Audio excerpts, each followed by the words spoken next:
we have a little mantra here, which is there's never been a problem that hasn't been solved. Anything in our lives, in work, if you think about it, we're still there. Somehow we solved the problem.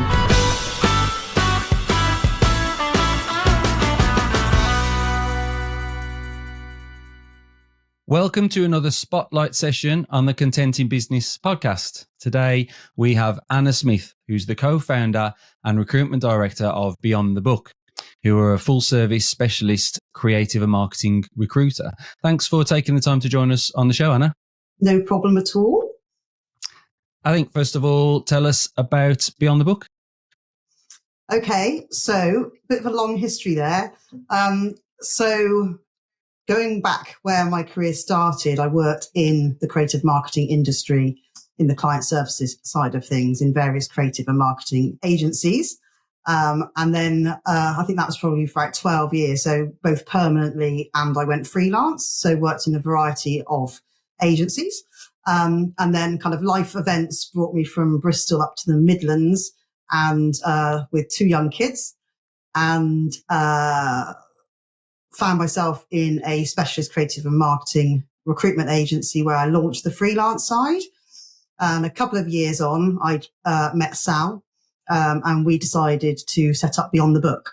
And the main reason for that is because really what I could see when it comes to creative and marketing recruitment is that there was a real gap there in terms of quality. And with my background in the industry, and I knew how discerning the industry is and should be, I could see that you could bring the principles of really great industry account management into recruitment, and, stellar project management and a real eye on what great looks like. So we opened our doors in April 2009. So a fair while ago. I think we're in our 15th year now. And we kind of just have steadily sort of grown organically. So we opened our doors as a freelance agency, so helping agency and in-house brands source or trusted freelancers. And then out of those relationships came the permanent side of things. Fairly soon we're probably a year or two in, we sort of launched ourselves into the permanent side of things. And then 15 years on, we're still here. We're still specialists in creative and marketing. We call ourselves full service because that really is all about the fact that it's permanent, it's freelance, it's contract. It's what we've done since day one, which I think is actually quite important because you need to be able to flex between the two, the three, in terms of offering, the right type of resource for clients at any one time. And obviously times are changeable. So we offer all those three services. We are still specialists in creative and marketing. That covers the whole spectrum. So that's everything from creative and design, artwork and production, film and motion, generalist marketing, digital marketing, category, product, all of it, events, and business development. So we've got all sort of skill bases covered here. Our office or our hub, if you like, is in the Midlands, but for 15 years, all our clients have been in central England. So that big spread across the whole middle of the country, kind of from Worcestershire right through to Hertfordshire, Oxfordshire, up to Nottinghamshire. That's kind of where our kind of core network is. But post-pandemic, our capability is UK wide. So outside of that core area, we've got London clients and Bristol clients, and even up in the north. What else do you need to know? I think straight away for me, the way you mentioned that you saw, a gap in the market there, the creative and marketing side, that specialist side. I mean, that just, that's a great way to start a business, isn't it? Because it's so hard to differentiate from competitors in so many industries. The fact that you could, it obviously shows, that you had that keen eye to spot that, but also the confidence to fill that gap in the market. Yeah. And it's just so important. I mean, there's a place for everyone in the world, and there are recruiters which can be very skill based, and clients which just are quite happy just to get CVs and, and it's kind of more skill based. But our industry really isn't like that. Even if a skill set is more skill based, there's still levels of talent you need within that. And as the world's become more and more specialist on the agency side, you've got all sorts of types of agencies. You've got integrated, specialists in what they do, or specialists in the industries they serve. So even when you get a skill-based job to work on, it still normally comes with layers of ideally from that industry or within that type of agency or working for these types of brands. So it's just really, really important that we've got the knowledge to be able to kind of extract the most perfect brief so that we can go out and find the perfect person. What Beyond the Book have never been about is about, let's go and find lots of candidates and something will stick. Our kind of best fit clients, if you like, are the ones which really want their time protected, and they want someone who's going to do a damn good job and provide them with a selection of candidates, but really strong ones where they're happy to interview that sort of small selection of strong candidates who've got a fighting chance of staying for as long as possible. So retention for our clients is really important. We want them to stay. So, and we enjoy what we do. Most of us are from the industry as well. So our reputation in the industry is really important to us. So that whole sales thing, bit of a dirty word here. Like our belief, every business has got targets, etc. But we've got a lot of breathing space here to say, do the right job and the income follows. Actually that works. We're much more about, steady, great recruitment to try and find the right people for the long term. Yeah. Our challenge really is clients who experience that, love it. And so we keep a lot of our clients for the long term. Our challenge really is getting those clients in the first place, to then educate them or give them that experience. Yeah. So hence doing podcasts this next year. Get the word out. Fantastic. There. Yeah. No, I love that though, operate with integrity and only good things will follow. So has the journey so far, has it been everything that you expected? Blimey. The world's very changeable, certainly in the last 3 years. What's the journey been like? The journey in the early days was really surprising. So after forgetting the freelance side, because that is 100%, we need a great freelancer. We need them next week, or for the next few months, and they need to be bang on and hit the ground running. On the permanent side, where our proposition really was, hey, there's a gap in the market. Come to us because, of course, you want a good recruiter. That was the most surprising journey, that actually most recruiters are not qualified when they're called from a potential piece of new prospect. They're not qualified on their quality. So I can probably count on one hand in 15 years how many times the phone has rung and asked us for our quality credentials. It's always fees, rebates. Yeah. How many candidates have you got in your database? Now, again, it's not necessarily a wrong thing. It's just an education piece that not all recruiters are the same. And actually you can get different types of value from different recruiters. So we've been kind of trying to educate the market more than we thought we actually had to. But like I said, as soon as you get clients who experience it and then they see that their candidates, the new employee is staying for a really healthy amount of time, our business relies on repeat business. It's just the surprise has been capturing those clients who genuinely see recruitment as a cost, and therefore you need to get value, not recruitment at a cost. So we need our fees to be really low. And funnily enough, our fees are no different to most recruiters, but you just get a stack more value. Yeah. So it's interesting. So I think if you looked at our sort of journey over 15 years, obviously as you're building a business, you're just trying to have those conversations and get clients to experience you. And clients were going out to multiple recruiters, thinking, if we have more than one recruiter on it, we're going to exhaust the market. But they weren't getting the quality through that way. And then we kind of had this real heyday where clients kind of, were changing their mindset and realizing that actually if you go with one recruiter who you can trust to do the right job, then that was better than anything. And that was like, yay, we've done it. Happy days. Then it started to go kind of down a little bit because then you've got clients wanting to do their own direct recruitment. So more than happy to go to an agency on a sole agency basis when they need them, but thinking they've got now the opportunity to recruit themselves direct before they need to go to a recruiter. So then you start the challenge all over again. What we're seeing at the moment, which does worry me quite a lot, is there's a lot of direct recruitment going on.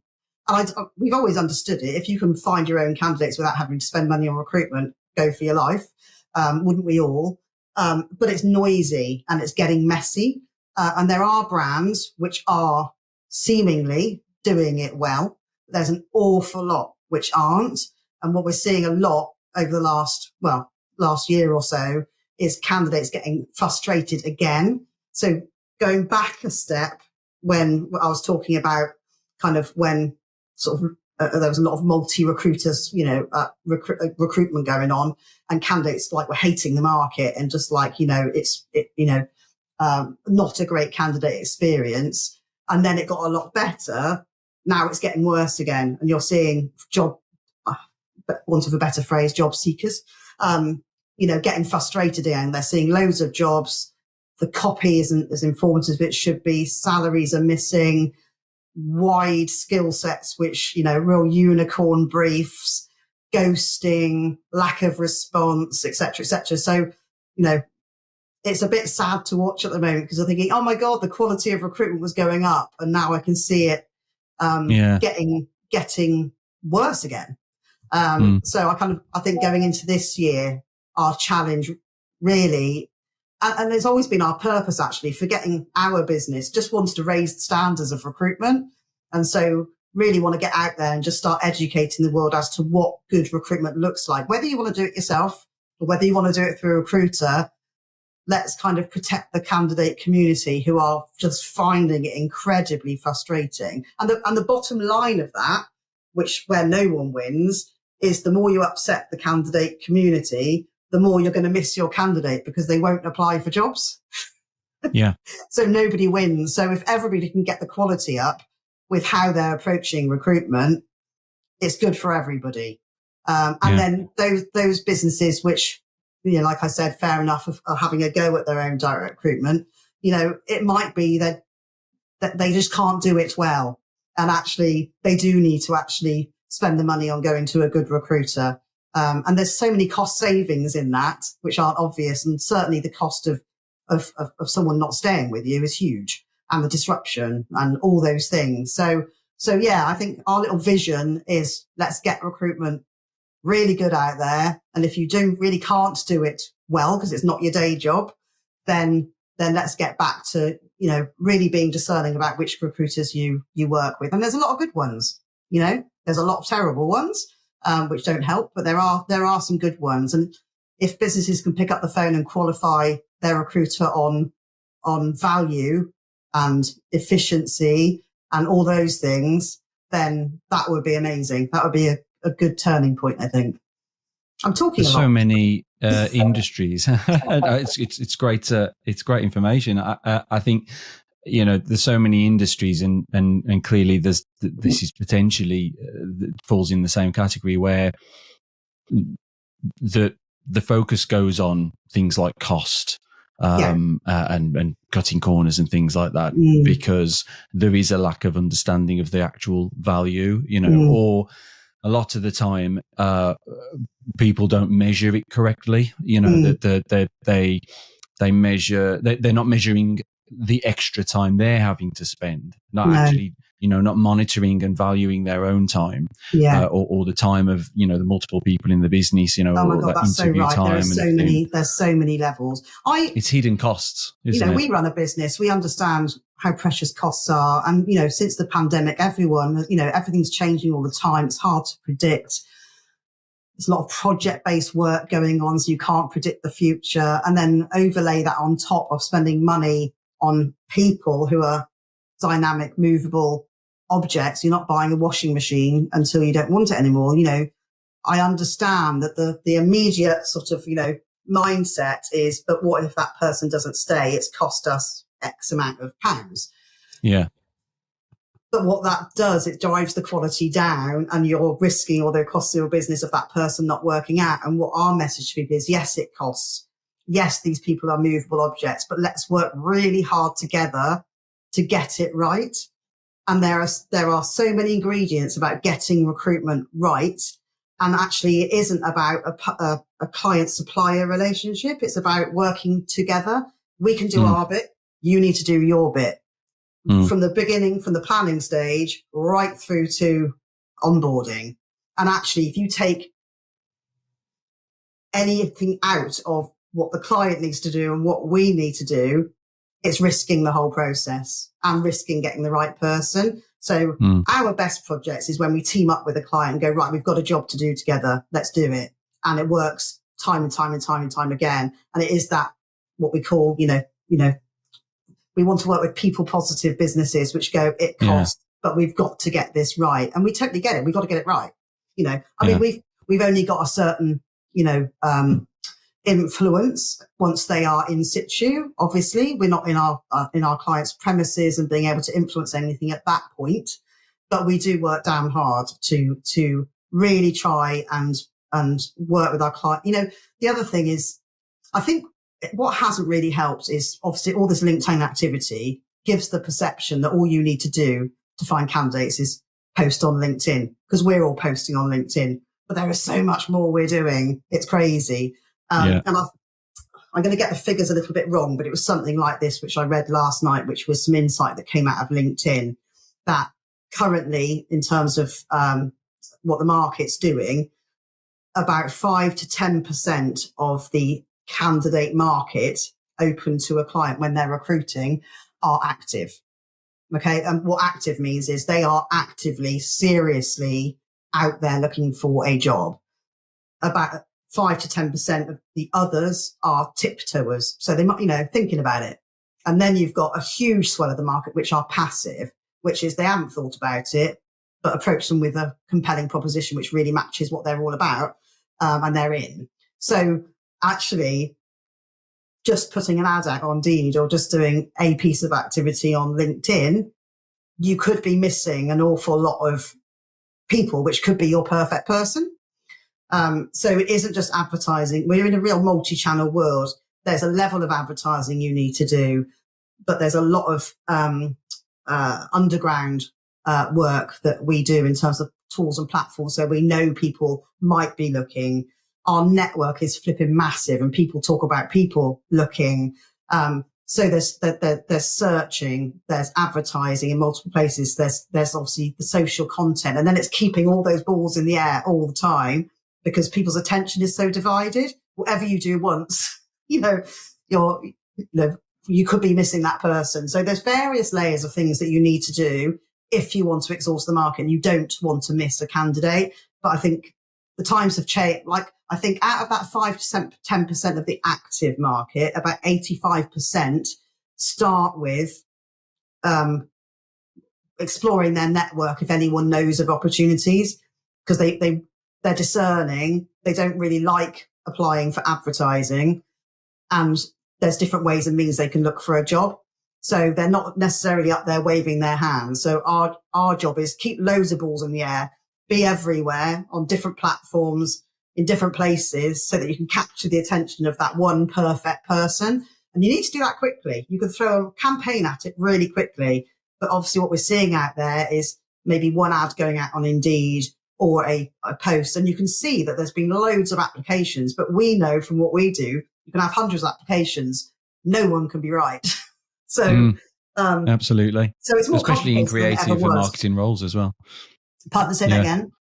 Yeah, especially in creative and marketing roles as well. You know, they're for certain businesses, there can be few and far between, and therefore there can be a lot of of candidates. There's an awful lot. It's a very attractive role. industry, isn't it? And also, I mean, there's a place for everybody. But often the messaging you see out there just isn't informative enough for the discerning candidates to want to apply and be invited for an interview without knowing more. So inevitably what you get, I don't want to use a different phrase. I don't mean lazy. The majority of applications are quick apply, most of our clients are very discerning. They want great people, but equally those great people are very discerning and they want information. So our job is that middleman who can say, look, forget about that job. Talk to me about you. We call it our kind of impartial qualification process. Tell us all about you. Then we can talk about the job which actually fits, and we'll give them more information about that job. Because if you see a job spec, more than not, information about the company, experience required, maybe some benefits, etc. That's fine. I mean, you can't write an essay online, but around that is what's the opportunity, what's given rise to this person leaving, what's their culture like, how's the team structured. There's so many questions a candidate's got when they're serious about their job search, and that's the 5 to 10% who are active. The ones which are tiptoeing or passive want to know even more. So the closer we can get to our clients and understand and ask all those questions which don't appear on job specs, the better job we do of engaging the right people and then feeling confident and trusting that this is well worth them taking that time out if they're invited to interview. So I think a lot of this direct recruitment is just getting back to being very transactional and not the quality end that the right candidates expect.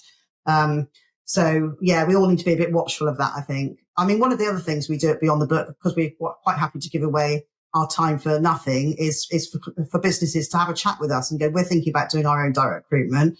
Do you think we're properly set up for it? We want to do it. We're not sure what makes great recruitment. We don't do sales pitches. We'll talk it through. Just let's all just work harder together to raise the standards and get it right, I think. I mean, you mentioned the vision a little bit there. What is the kind of ultimate dream for the company? What is the big picture? The big picture, I think, number one choice in specialist creative and marketing recruitment. That's the big vision, so that we are literally, stand out as the first to come to.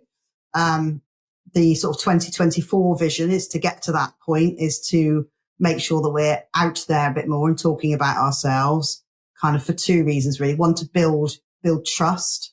So we do a lot of activity online, but I think we just need to be a bit focused on, we need to kind of provide evidence that we can be trusted.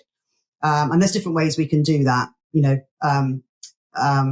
through referral, getting people to recommend us and doing some more marketing around that.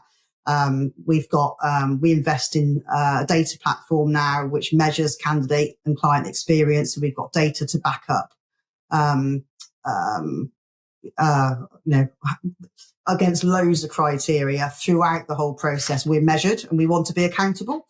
So we've got data we can start communicating. We've got testimonials coming out of our ears, which is another piece of evidence. I did write a few others down, actually. Bear with me. Where did I write that down?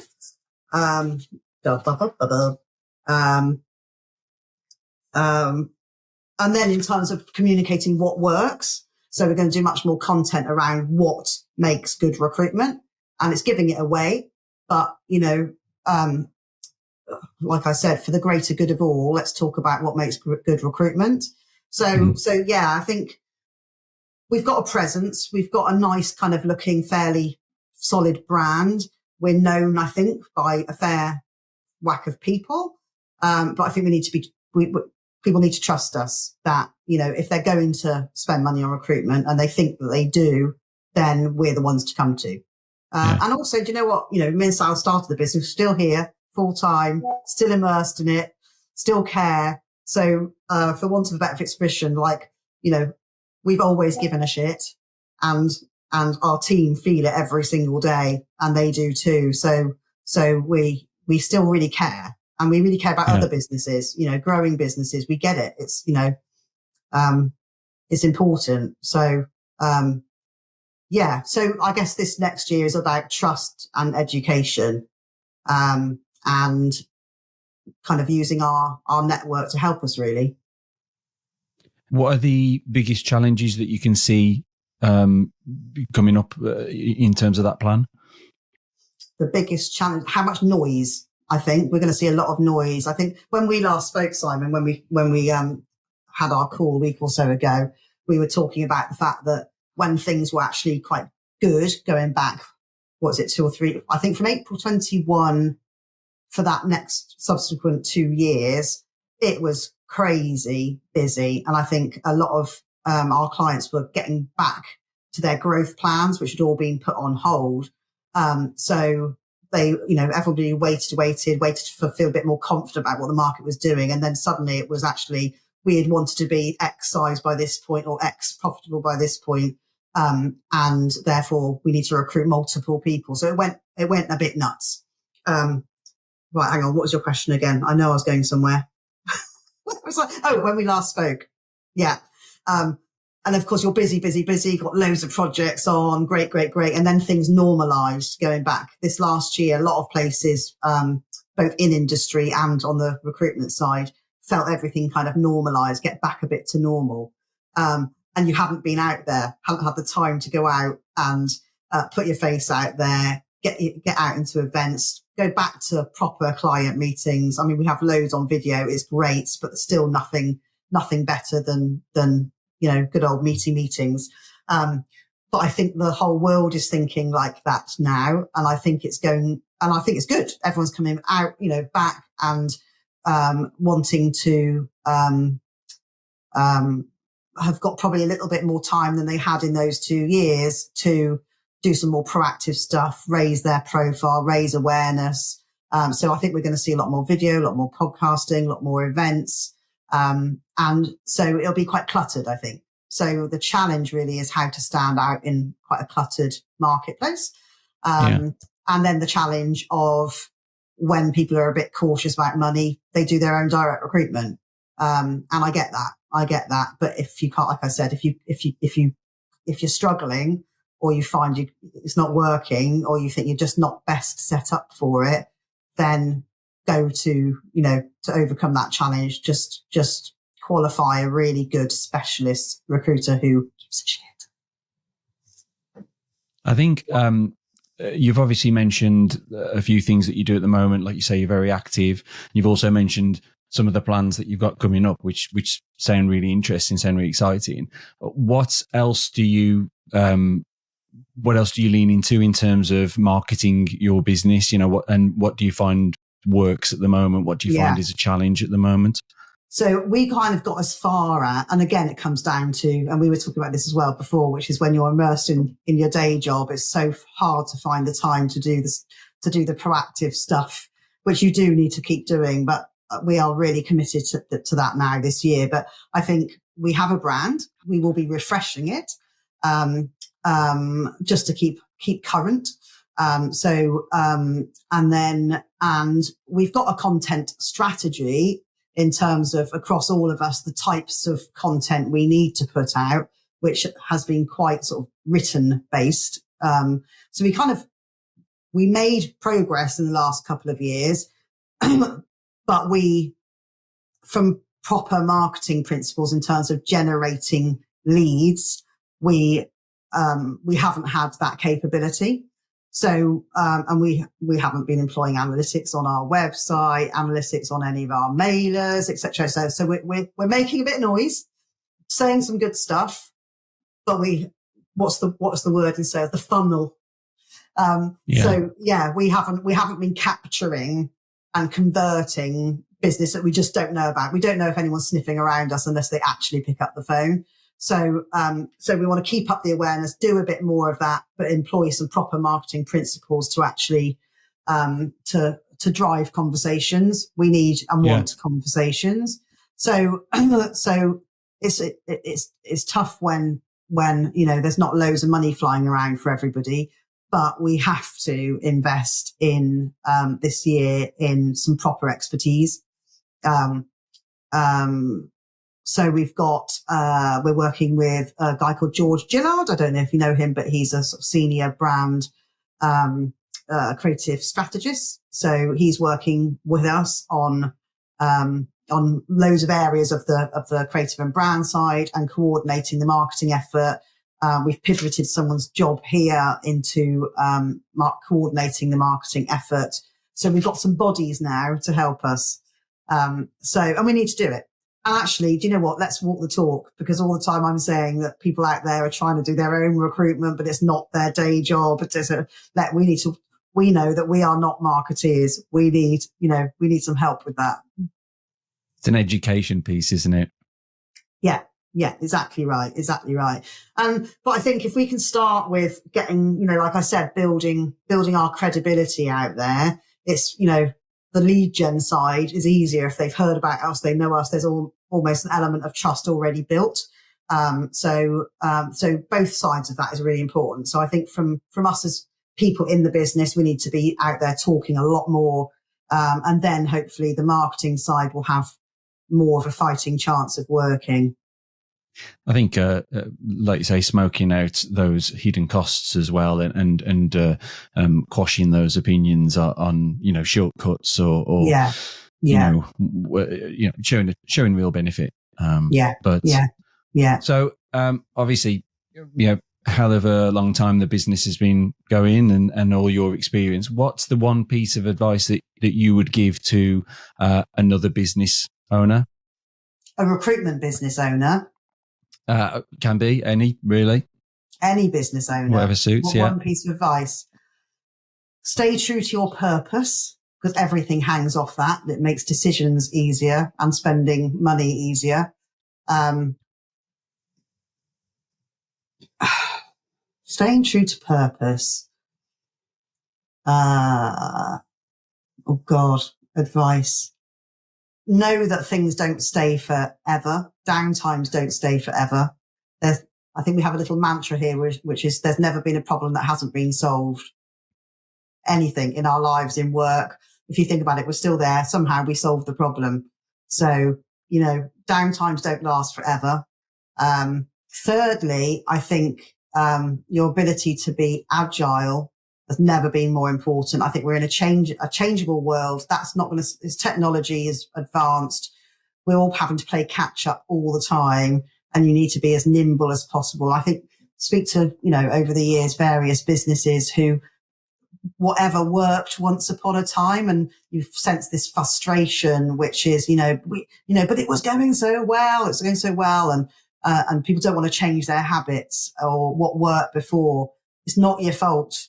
The market changes, businesses have to evolve and pivot, but still stay true to what you are about and where your knowledge is greatest and where your value is greatest. Because I think, the world has the ability to be more transactional than ever before. And therefore, if you can't demonstrate value, and that value comes from where your knowledge is greatest, you might have some short-term wins, but not long-term wins. So stay true to what you're about and change with the times in terms of your product offering, your service, how you talk about yourselves. I think that's my advice. We touched on it on a call the other day. On the micro level, things are always changing. But on the macro, generally things are the same. There's always something going on in the world. There's always going to be some crisis of some sort. Right. There's going to be challenges. Yeah. Costs will increase. Yeah. There's always the same story. If you can be wise enough and have good enough vision and a strong purpose, like you said. I think you're right. I think when it comes to recruitment, for example, I really haven't kind of disappeared down the AI. I haven't done loads of research on it, because fundamentally it's still about people. And we're massive believers in, if clients worry that people are movable, dynamic objects, and that's what the risk is for them, then really you need people to be talking to these changeable people. And, I read something scary a couple of weeks ago that I don't know what AI platform it is or is going to be, or whether it exists or it's in the future or whatever, but saying that candidates will be able to, or job seekers will be able to, put a criteria into whatever piece of tech, which will basically then go and identify all the jobs and opportunities out there and just fire a CV off without you having to do anything. Oh my God. Oh my God. Now, don't get me wrong, easy for a job seeker. I have to do things once and then something's doing it for me. But for a client who's recruiting direct, or for a recruiter, when you're getting hundreds of interested, whether that's applications or interested people through other channels, it's going to get worse with trusting who's serious. Mm. I think so yes, being true to, I still believe there's a human factor in recruitment, which is going to be needed more than ever before. I'm not against automation for things, in terms of back end process and things like that, but a bit of, I guess, with you in the creative industry, there's still a place for, creativity without AI, although you have to embrace AI in other areas where it's going to be cost efficient for your business. Yeah. Well, yeah. Who knows about the future? But as we record this in January 2024, the state of play at the moment is it's still a level of it's only as good as the information that's put in the first place. So to get real good quality outcomes from any AI platform at the moment usually depends on the instructions and the information that's provided to it. That's right. Being put in by an expert. So that's right. AI may well end up taking a massive position in recruitment, but you will still need somebody with expertise and experience and everything else to be able to use it effectively. And you do get a lot of poor outcomes from AI because it's not been put in by someone asking the right questions, saying the right things, and for that, again, you need experience, you need expertise. Yeah, absolutely. I mean, I guess what AI, if AI drives more sort of transactional recruiting, then there's a case to say that the recruiters out there who have been more transactional might be in trouble, because, if there's businesses which are just after CVs, they're quite happy to filter through 300 people, then they're not going to need a recruiter. So it kind of provides an opportunity for us, that, the good recruiters at the quality end are going to stand out. That's really good. And if we can help at the top of that, funnel, to identify, just to know the perils of recruitment and the hotspots and be able to advise our clients, what strategy is going to cause everyone a whole world of pain, and stand out as being on the more relational side of recruitment rather than transactional, then AI doesn't pose a problem to us. As long as there's just got to be supply and demand, and we need clients demanding great recruitment and looking for it. Well, we'll obviously point people to the Beyond the Book website, which is btbpeople.co.uk. We'll link to it in the show notes. We'll keep an eye on that as well. We'll link to that in the show notes, and we'll also link to your social media profiles. This has been a great conversation. It really has. I want more conversations, Simon. So anybody out there, let's just have a chat. No problem. Well, thank you for taking the time to talk to us, and I'm sure we could go on for so much more, and maybe we will again. So for everyone listening, you can find the links we mentioned in the show notes. You can find all content in business episodes at playfairmarketing.com/podcast. That includes spotlight sessions like the one today with Anna. And the podcast is also available on all major podcast platforms. And until next time, thanks for listening. And thank you, Anna. And thank you again. Bye.